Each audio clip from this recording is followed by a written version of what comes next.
Mr. Speaker, sir, I am pleased to confirm to this House that the rollout of the unique personal identification number, Huduma number, with all its attendant benefits, is now fully on course. We are desirous of accelerating the implementation of our national transformative agenda. In this regard, I urge Parliament to prioritize the consideration of various seminal bills that are pending before the legislature, such as the National Aviation Management Bill, which once enacted will anchor the turnaround of the pride of Africa, our national carrier, Kenya Airways. Also before the House is the Statute Law Miscellaneous Amendments Bill, the Business Amendment Bill number 2 of 2020, and the proposed legislation on the administration of referenda and on enhancing governance and on deepening our anti-corruption efforts. Honorable members, as we ushered the third decade of the 21st century, we as a country were invaded by locusts threatening to disseminate our food baskets and the livelihood of millions of our farmers.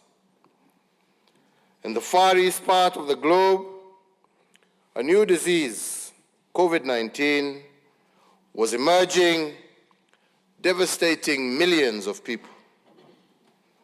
The World Health Organization declared the COVID-19 outbreak a public health emergency of international concern on the 30th of January 2020, and further went on to declare it a pandemic on the 11th of March 2020. The COVID-19 pandemic has led to an unprecedented loss of life, global economic slowdown, the postponement of major cultural, religious, political, and sporting events, including the 2020 Olympic Games. It also led to the shutting down of borders and airspaces, the closure of institutions of learning, disruption of production and supply chains, a massive strain on health systems in every nation on earth, and tremendous pressure on individuals, families, communities, and entire nations. On the 28th of February 2020, through Executive Order number 2 of 2020, I established a framework to upscale and coordinate Kenya's preparedness and response to the coronavirus threat. Kenya's first case of COVID-19 was confirmed on the 13th of March 2020. In the days and weeks that followed, my government put in place a series of public health measures to stem the spread of COVID-19. These included Kenya's first ever nationwide curfew since independence, the restriction of movement into and out of most affected counties, the shutdown of learning institutions, a ban on public and social gatherings, restriction on the number of passengers in public service vehicles, among other containment measures. Our health institutions also ramped up their preparedness by training their staff on management of the disease, by creating isolation areas, and by procuring the deployment and deploying the relevant equipment and medication.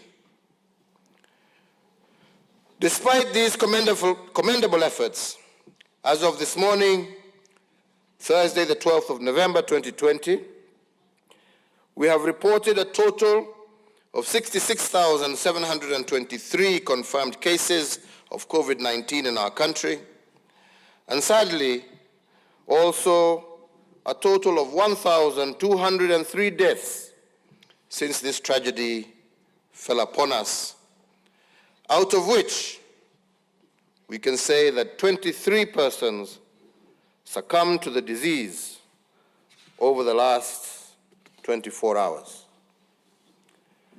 Our hearts go out to the families who have lost loved ones to coronavirus. Our thoughts and prayers are with those who are undergoing isolation or treatment with respect to this disease, and we wish them a quick recovery, a quick and complete recovery. Honorable speakers, honorable members, I would like at this juncture to request all of you to rise on your feet and join me in observing a minute of silence in honor of the memory of 1,289 Kenyans who have succumbed to this deadly disease.